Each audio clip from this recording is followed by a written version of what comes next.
Hi everyone, I'm Roy.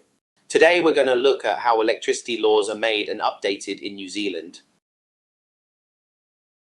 This first slide gives us the big picture. At the top we have the Electricity Act 1992, which sets out the core legal framework.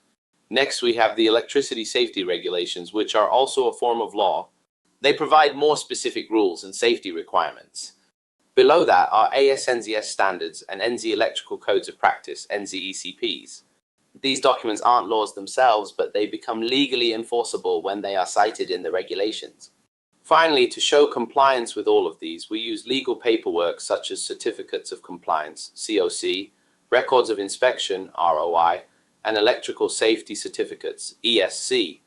Let's now go through each part in more detail.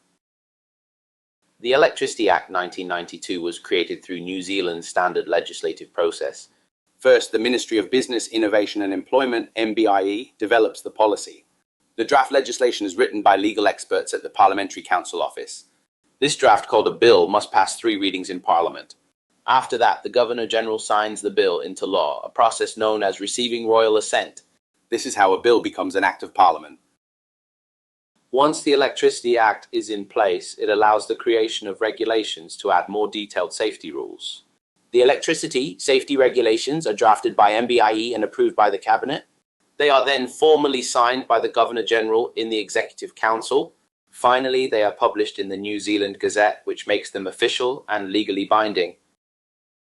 The electricity safety regulations list specific standards and New Zealand Electrical Code of Practice that must be followed.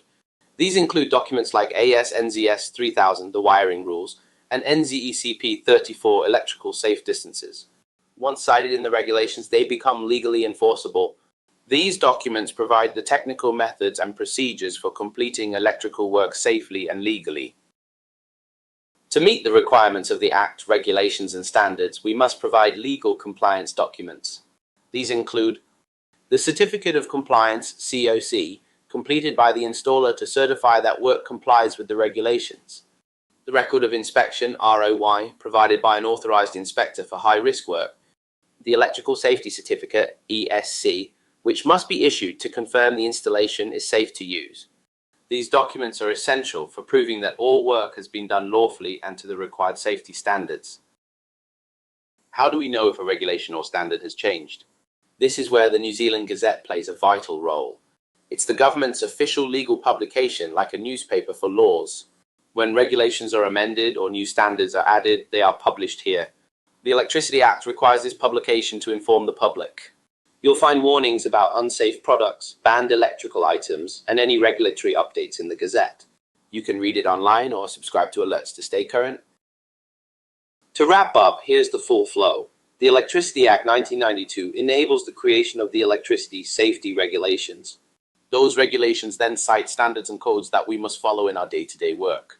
If anything changes, like a new regulation or a banned product, the update is published in the New Zealand Gazette.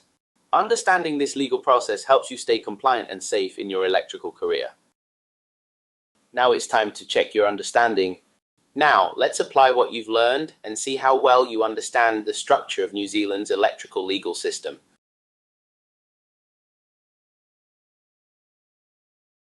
Great job! You've now completed this lesson on how electrical laws are made and updated in New Zealand. Understanding the legal hierarchy and how each document fits together helps ensure your work is safe, legal, and up to standard. Keep reviewing these concepts as they are essential for both on-site work and your future EWRB regulation exam.